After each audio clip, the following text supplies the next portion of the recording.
नमस्कार दोस्तों, हमारे यूट्यूब चैनल टीचिंग मंत्रा में आप सभी का स्वागत है। आशा करता हूं आप सभी लोग स्वस्थ होंगे। मैं आप लोगों के लिए पुनः जो है 50 प्रश्नों की जो महत्वपूर्ण श्रृंखला जीएस जीके और करंट अफेयर से संबंधित प्रश्नों को लेकर के मैं उपलब्ध हूं। ये जो है आपको ज़्यादा से ज़्यादा मैं प्रैक्टिस कम समय में जो है कम समय में ज़्यादा प्रश्नों को लेकर के आता हूँ, ताकि आप लोग जो है अच्छे से प्रैक्टिस कर सकें और सफलता प्राप्त कर सकें। तो चलिए आइए हम लोग समय को ध्यान में रखते हुए अपने प्रश्न नंबर 1 की ओर चलते हैं। लेकिन उससे आगे बढ़ने से पहले जिन भाई बहनों ने हमारे यूट्यूब चैनल को सब्सक्राइब नहीं किया है वो लोग सब्सक्राइब कर लें और बेल आइकन को प्रेस कर दें, और जाते जाते जो है एक लाइक और एक शेयर कर दें, ताकि ये जो वीडियो है ज़्यादा से ज़्यादा लोगों तक पहुंच सके। तो चलिए आइए हम लोग अपने प्रश्न नंबर 1 की ओर चलते हैं। प्रश्न नंबर 1 स्क्रीन पे आ चुका है। आप सभी लोग जो है साथ में इसका कमेंट बॉक्स में आंसर भी देते रहिएगा, ठीक है। तो 25 जनवरी 2002 को अंतरिक्ष में प्रक्षेपित अग्नि प्रक्षेपास्त्र 2 मतलब द्वितीय के बारे में निम्नलिखित कथनों पर विचार कीजिए, ठीक है। यह सतह से आकाश में मार करने वाला प्रक्षेपास्त्र या मतलब मिसाइल है, जिसका परास 2000 किलोमीटर है। और दूसरा, ये अंतरिक्ष में 8:45 पे प्रातः उड़ीसा से व्हीलर द्वीप परिसर से छोड़ा गया था। और तीसरा है, यह 2 चरण वाला एक प्रक्षेपास्त्र है, जिसके प्रथम चरण में द्रव प्रणोदक रॉकेट मोटर और तथा द्वितीय चरण में जो है ठोस प्रणोदक रॉकेट मोटर है। तो बताइए इनमें से कथन कौन सा सही है। केवल एक, 1 2 2 3 1 3। तो क्या सही है? तो केवल इसमें जो कथन एक सही है, बाकी गलत है। तो option A is a right option, ठीक है।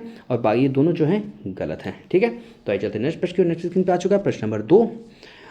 कम दूरी का प्रक्षेपास्त्र मतलब इसको जो है मिसाइल कहते थे। प्रक्षेपास्त्र जो है त्रिशूल, जिसका चांदीपुर से परीक्षण किया गया है, एक है क्या है?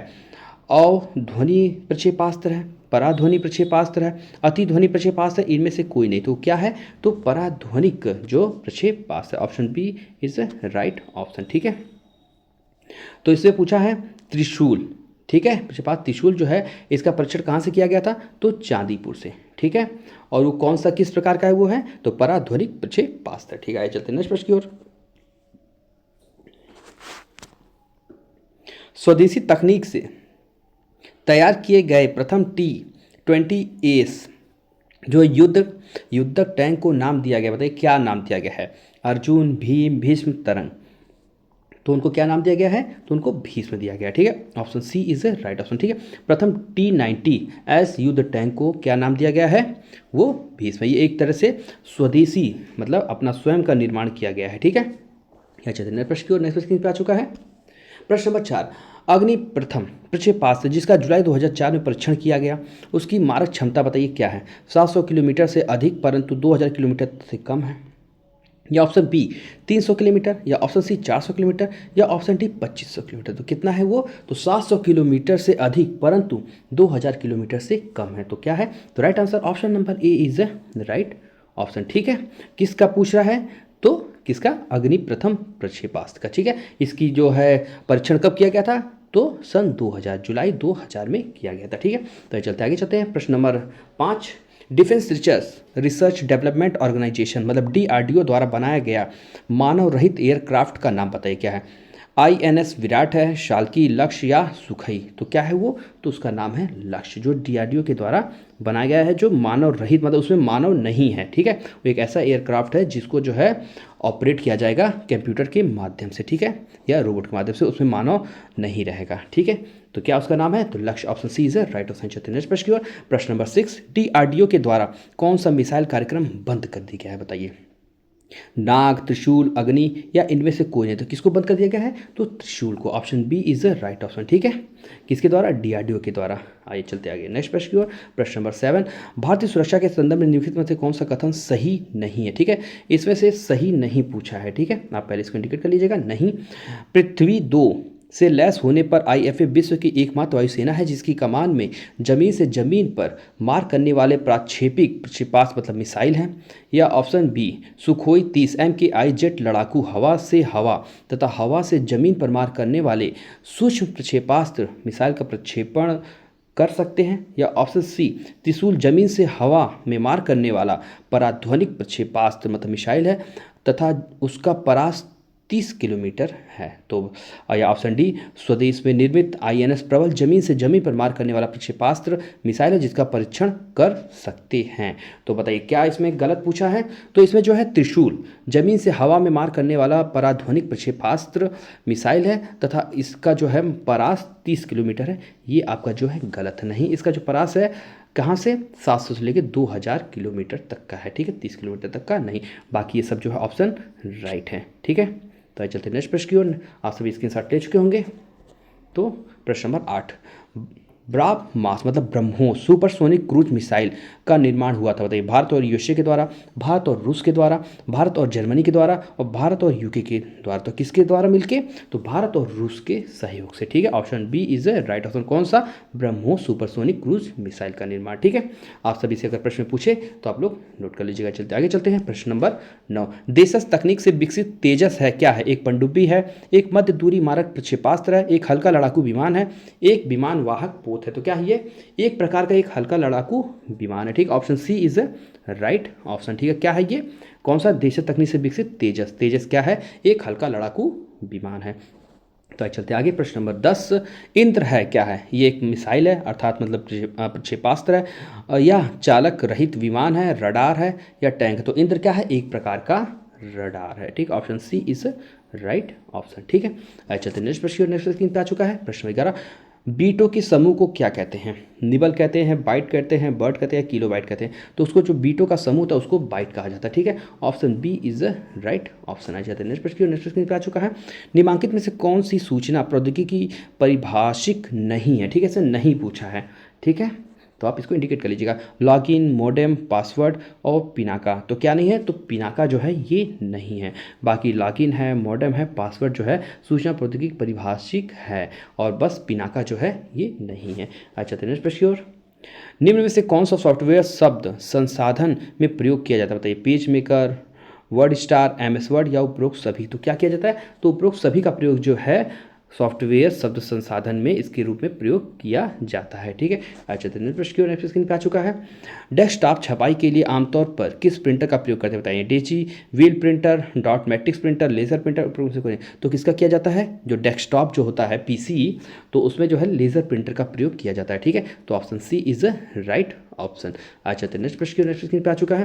कंप्यूटर में पासवर्ड सुरक्षा करता है, जो कंप्यूटर में पासवर्ड है किसकी सुरक्षा करता है? हार्डवेयर के पुराने पढ़ने से, सॉफ्टवेयर की त्रुटियों से, तंत्र के अनाधिकृत अभिगमन से, उपरोक्त में से कोई नहीं। तो किससे करता है? तो तंत्र के अनाधिकृत जो अभिगमन है उससे जो है इनको सुरक्षा प्रदान करता है, ठीक है। अच्छा तो नेक्स्ट प्रश्न पे आ चुका है।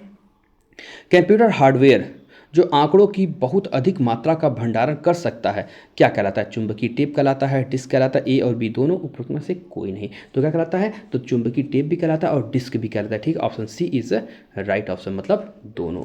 अच्छा तो नेक्स्ट प्रश्न की ओर। प्रश्न नंबर 17, निम्नलिखित में से कौन सी वैज्ञानिक कंप्यूटर भाषा है? बताइए बेसिक है, कोबोल है, फॉर्ट्रन है या पास्कल है। तो क्या है? तो option C is right option, ठीक है। फॉर्ट्रन है, ठीक है। ऑप्शन सी इज ये क्या है? एक वैज्ञानिक कंप्यूटर भाषा है, ठीक है। आइए चलते नेक्स्ट प्रश्न। प्रश्न नंबर 18 आ चुका है स्क्रीन पे।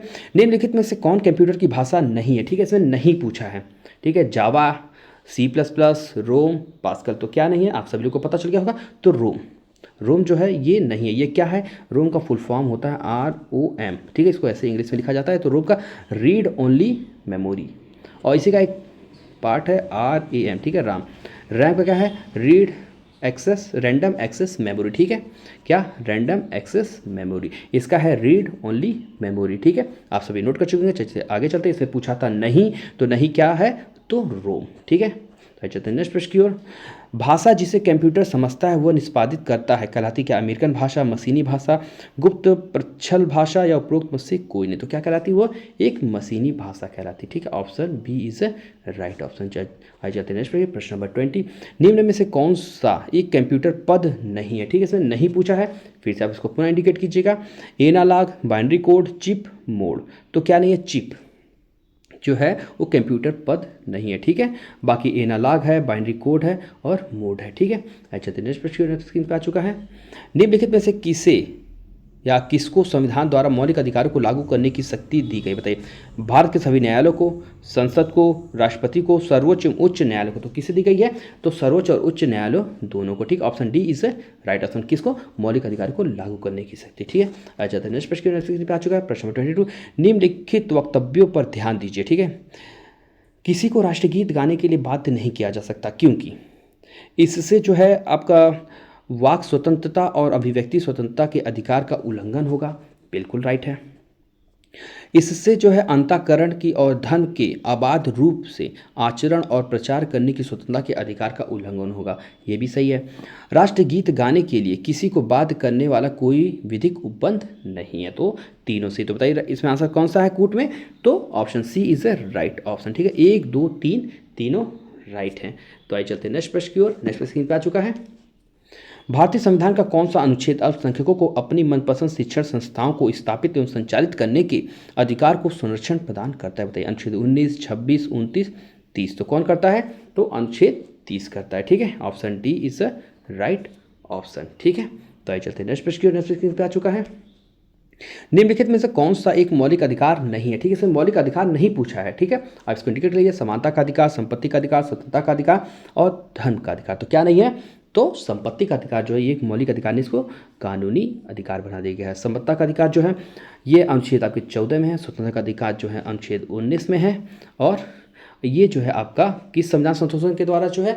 तो 74वें संविधान संशोधन के द्वारा जो है इसको किया गया था। ठीक है, तो क्या मौलिक अधिकार नहीं है? ठीक है, तो option C is right option. चलते हैं नेक्स्ट प्रश्न की ओर। नेक्स्ट प्रश्न आ चुका है।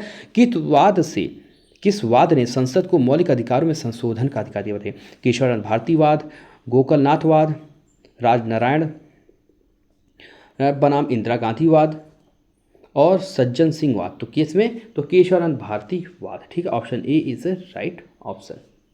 आइए चलते हैं नेक्स्ट प्रश्न की ओर। नेक्स्ट प्रश्न पे आ चुका है।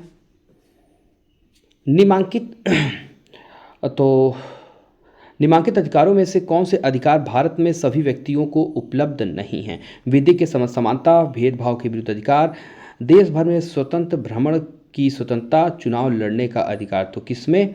तो 1 3 4 1 2 3 1 2 3 2 3 4। तो किसमें नहीं दिया गया है? तो दूसरा भेदभाव के विरुद्ध अधिकार। अरे रुकिए एक मिनट। हाँ, भेदभाव के विरुद्ध अधिकार, देश में भ्रमण, स्वतंत्र भ्रमण की स्वतंत्रता और चुनाव लड़ने का अधिकार। तो मतलब 2 3 4 किसमें? तो option D is right option.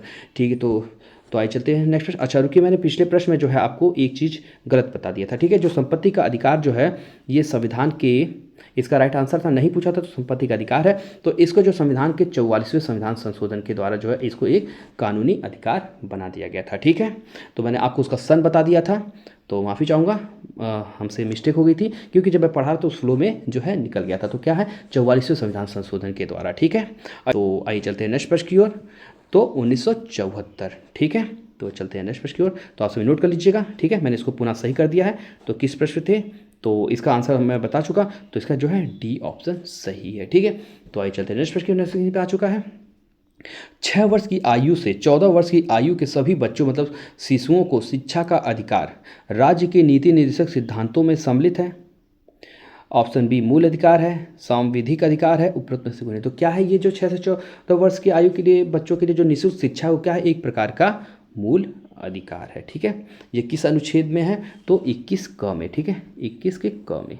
ठीक है, मुफ्त शिक्षा जो है, निःशुल्क शिक्षा 6 से 14 वर्ष की आयु तक के लिए। ठीक है, आइए चलते आगे नेक्स्ट प्रश्न की ओर। प्रश्न नंबर 28। डॉक्टर भीमराव अंबेडकर ने निम्न मौलिक अधिकारों में से किसे संविधान का हृदय एवं आत्मा कहा था? बताइए। समानता के अधिकार को, स्वतंत्रता का अधिकार और धार्मिक स्वतंत्रता का अधिकार और संवैधानिक उपचारों का अधिकार। तो किसे कहा था इन्होंने? संवैधानिक उपचारों का जो अधिकार है उसको संविधान की आत्मा और हृदय कहा था। किसने कहा था? तो भीमराव अम्बेडकर। कई बार जो है ये पूछा जाता है कि संविधान का हृदय और आत्मा शब्द किसने कहा था? तो भीमराव अम्बेडकर के द्वारा कहा गया था। ठीक है, किसको? संवैधानिक उपचारों के अधिकार को। ठीक है, आइए चलते हैं नेक्स्ट प्रश्न पे आ चुका है। प्रश्न नंबर 29। संविधान के किन अनुच्छेदों के अनुसार ओबीसी मतलब अन्य पिछड़ा वर्ग को आरक्षण के प्रावधान दिए गए? बताइए। अनुच्छेद 13 के दूसरे में तथा 14 में, अनुच्छेद 14 एवं 15 में, अनुच्छेद 15 के भाग 4 और तथा अनुच्छेद 16 के भाग 4 में, या अनुच्छेद 17 एवं 18। तो किसमें दिया गया? तो अनुच्छेद 15 के भाग 4 और अनुच्छेद 16 के भाग 4 में। ठीक है, किसको? अन्य पिछड़ा वर्ग को आरक्षण का प्रावधान इसी दोनों में किया गया है। आज चलते हैं नेक्स्ट प्रश्न पे आ चुका है प्रश्न नंबर 30। संविधान का कौन सा अनुच्छेद दो सिद्धि के संबंध में अभियुक्तों को दोहरे दंड एवं स्व अभिशंसन से संरक्षण प्रदान करता है? अनुच्छेद 19, 22, 21 या 20? तो कौन करता है? तो अनुच्छेद 20 करता है। ठीक है, option D is right option है। चलते हैं प्रश्न पे आ चुका है। जिस तारा मंडल में तारे ध्रुव तारे की ओर संकेत करते हुए क्या है? सप्तऋषि है, वृश्चिक है, मृग है या वृष है? तो क्या है? वो सप्त ऋषि है। ठीक है, option A is right option है। चलते हैं प्रश्न की ओर। हमारा सौरमंडल किस आकाशगंगा में स्थित बताइए? मंदाकिनी आकाशगंगा में, प्रॉक्सिमा सेंचुरी में, अल्फा सेंटारी में या एंड्रोमीडा में? तो किस में है? तो मंदाकिनी में। ठीक है, option A is right option. आज चलते नेक्स्ट प्रश्न पे आ चुका है प्रश्न नंबर 33। हम अपनी आकाशगंगा अर्थात मंदाकिनी के जिस भाग को पृथ्वी से देख सकते हैं उसे क्या कहते हैं? उसे मिल्की वे कहा जाता है या एंड्रोमीडा, प्रॉक्सिमा सेंचुरी या क्वासर्स कहा जाता है? तो क्या जाता है? उसे मिल्की वे कहा जाता है, दुग्ध मिल्खा। ठीक है, तो option A is right option. चलते हैं प्रश्न की ओर। यहाँ पे आपके सामने सुमेर जो है सूचियाँ दी हैं, उन सूचियों को जो सुमिलित करना है। ठीक है, पृथ्वी के सर्वाधिक नज़दीक तारा उसे किसे कहते हैं? मिल्की वे को, एंड्रोमीडा को, प्रॉक्सिमा सेंचुरी को या सूर्य को? तो जो पृथ्वी के सर्वाधिक नज़दीक तारा उसे क्या कहा जाता है? तो सूर्य कहा जाता है। ठीक है, ये ऑप्शन चौथा। ठीक है, ये हो गया। सूर्य के सर्वाधिक नज़दीक तारा जो है उसे क्या कहा जाता है? तो प्रॉक्सिमा सेंचुरी कहा जाता है। ठीक है, ये प्रॉक्सिमा सेंचुरी आपका बी हो गया। हमारी गैलेक्सी के सर्वाधिक नज़दीकी गैलेक्सी कौन सी है? तो एंड्रोमीडा है। ठीक है, कौन सी? एंड्रोमीडा है। तो ये आपका सी हो गया। हमारी गैलेक्सी का पृथ्वी से दिखाई पड़ने वाला भाग वो क्या है? तो वो मिल्की वे है। ठीक है, मिल्की वे आपका डी हो गया। ठीक है, आप सभी लोग इसके साथ ले लीजिएगा। तो आप सभी नोट कर चुके हैं। आगे चलते हैं नेक्स्ट प्रश्न की ओर। नेक्स्ट स्क्रीन पे आ चुका है। हमारी आकाशगंगा अर्थात गैलेक्सी जिसे मंदाकिनी या दुग्ध मेखला अर्थात मिल्की वे भी कहते हैं, नवमंडल में किस ऋतु में दिखाई देती है? बताइए, वर्षा ऋतु में, शरद ऋतु में, ग्रीष्म ऋतु में या शिशिर ऋतु में? तो किसमें वो आपको शरद ऋतु में दिखाई देती है। तो option B is right option. आई चलते हैं नेक्स्ट प्रश्न नंबर 36। सौर मंडल में शामिल है क्या? सूर्य तथा ग्रह, आकाश गंगाएं एवं निहारिकाएं, तारे तथा ग्रह, सूर्य ग्रह ग्रहिकाएं, चंद्रमा तथा धूमकेतु? तो क्या है? तो option D is right option. ठीक है, सूर्य, ग्रह, ग्रहिकाएं, चंद्रमा और तथा धूमकेतु सभी लोग जो हैं सौरमंडल में शामिल हैं। आई चलते हैं नेक्स्ट प्रश्न पे आ चुका है।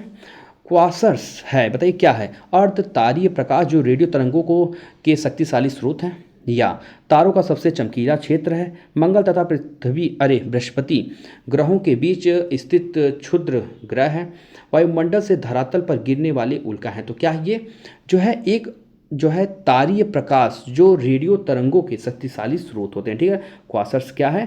तो ये है। ठीक है, option A is right option है। चलते हैं नेक्स्ट प्रश्न नंबर 38।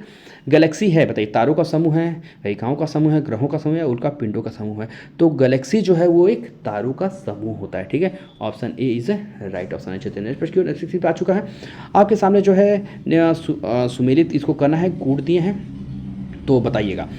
शीतकाल में दिखाई देने वाला तारामंडल क्या है? बाध्य या ओरियन है, सप्तऋषि है, कृत्तिका है, वृश्चिक है या साइरस या डॉग स्टार? तो क्या है? तो वो बाध्य, व्याध या ओरियन है। ठीक है, शीतकाल में दिखाई देने वाला तारामंडल क्या है? व्याध या ओरियन है। ठीक है, आकाश में प्रश्नवाचक चिन्ह की भांति दिखाई देने वाला तारामंडल क्या है? तो वो सप्त ऋषि होता है। ठीक है, आकाश में रत्नों के गुच्छे के समान दिखाई देने वाला तारामंडल क्या कहलाता है? तो कृत्तिका कहलाता है। ठीक है, कृत्तिका। ग्रीष्मकाल में बिच्छू की आकृति की भांति दिखाई देने वाला तारामंडल उसे क्या कहते हैं? तो उसे वृश्चिक कहते हैं, मतलब स्कॉर्पियो। ठीक है, स्कॉर्पियो मतलब आप समझ गए, स्कॉर्पियन किंग अर्थात बिच्छू। ठीक है, रात्रि के समय आकाश में दिखने वाला सबसे चमकीला तारा क्या है? तो साइरस या डॉग स्टार है। ठीक है, तो आप सभी लोग इसके साथ ले चुके होंगे। आज चलते आगे नेक्स्ट प्रश्न नंबर 40 स्क्रीन पे आ चुका है। तो ध्रुव तारा स्थित है कहाँ? सप्तऋषि तथा कैसोपिया तारामंडल के नज़दीक, प्रॉक्सिमा सेंचुरी के नज़दीक, अल्फा सेंचुरी के नज़दीक या एंड्रोमीडा के नज़दीक? तो किसके समीप हुआ है? तो सप्तऋषि तथा कैसोपिया तारामंडल के नज़दीक क्या ध्रुव तारा स्थित होता है। ठीक है, आइए चलते हैं नेक्स्ट प्रश्न की। स्क्रीन पे आ चुका है प्रश्न 41। हाल ही में गुजरात के भुज में बने किस म्यूजियम को यूनेस्को के 7 सबसे खूबसूरत म्यूजियम की लिस्ट में शामिल किया गया, बताइए। स्मृति one earthquake museum, Mahatma Gandhi सत्याग्रह म्यूजियम, सरदार पटेल स्मृति म्यूजियम या नरेंद्र मोदी म्यूजियम। तो किसे, तो स्मृति वन अर्थक्वेक म्यूजियम को जो है यूनेस्को के द्वारा जो 7 सबसे खूबसूरत म्यूजियम की लिस्ट में शामिल किया गया, और ये कहाँ पे है, तो हमारे गुजरात में है। ठीक है, तो आइए चलते हैं नेक्स्ट प्रश्न की ओर। स्क्रीन पे आ चुका है प्रश्न 42। हाल ही में किस प्रसिद्ध वन्यजीव फिल्म निर्माता, ठीक है, कौन से वन्यजीव, ठीक है, प्रसिद्ध वन्यजीव फिल्म निर्माता को वी शांताराम, कौन सा, V Shantaram lifetime achievement पुरस्कार से सम्मानित किया गया है। किसको, तपन सिन्हा को, कमल सदानह को, रंगा रेड्डी रंगाजी को या सुबैया नल्ला मुथु को। तो किसको किया गया है, तो सुबैया नल्ला मुथु को। तो option D is right option है। चलते हैं प्रश्न की ओर। प्रश्न नंबर 43। किस राज्य की पुलिस ने मिशन निश्चय नाम से एक अभियान शुरू किया, बताइए। Bihar police, Maharashtra police, Punjab, Uttar Pradesh police. तो किसने किया है, तो पंजाब पुलिस के द्वारा। ठीक, option C is right option. आइए चलते हैं नेक्स्ट प्रश्न की ओर। प्रश्न नंबर 44। 50वां, ठीक है, कौन सा, 50वां G7, ठीक है, G7 शिखर सम्मेलन 2024 का आयोजन कहाँ किया गया था। इटली में, फ्रांस में, जापान में या संयुक्त राज्य अमेरिका में। तो कहाँ किया गया था, तो इसको इटली में किया गया था। ठीक है, option A is right option. आई चलते हैं नेक्स्ट प्रश्न की ओर। इसके पास प्रश्न नंबर 45। 3 स्टार, ठीक है, 3 स्टार ग्रैंड पिक्स इवेंट, कौन सा, 3 स्टार ग्रैंड प्रिक्स इवेंट जीतने वाली पहली भारतीय राइडर अर्थात मतलब घुड़सवार कौन बनी, बताइए। प्रीति रानी, श्रुति वोरा, देवयानी शाह या करुणा उपाध्याय। तो कौन बनी है, तो श्रुति वोरा बनी है। ठीक है, option B is right option. ठीक है, तो आइए चलते हैं नेक्स्ट प्रश्न की ओर। स्क्रीन पर आ चुका प्रश्न 46। हाल ही में अंतर्राष्ट्रीय खगोलीय संघ IAU ने मंगल ग्रह पर खोजे गए 2 नए गड्ढों, ठीक है, 2 नए गड्ढों को खोजा गया है। ठीक है, जिसको क्रेटर का नाम उत्तर प्रदेश और बिहार के किस शहरों के नाम पर रखने की मंजूरी दी गई है, बताइए। किसे दी है, उत्तर प्रदेश और बिहार के। ठीक है, मुरसन उत्तर प्रदेश का है, और हिल्सा जो है बिहार का, नोएडा उत्तर प्रदेश और खगोल बिहार का है, और गोरखपुर उत्तर प्रदेश का है, वैशाली बिहार का, रामपुर उत्तर प्रदेश और रजौली बिहार का। तो किसे किया गया है, तो मुरसन उत्तर प्रदेश का और हिल्सा जो है बिहार का। ठीक, option A is right option. जो मंगल ग्रह पे 2 नए क्रेटर गड्ढे मिले हैं, तो उनका एक का नाम क्या रखा जाएगा, तो मुरसन जो उत्तर प्रदेश में है और हिल्सा जो बिहार में है। ठीक है, ये दोनों नाम पे उनको रखा जाएगा। नेक्स्ट प्रश्न प्रश्न नंबर 43।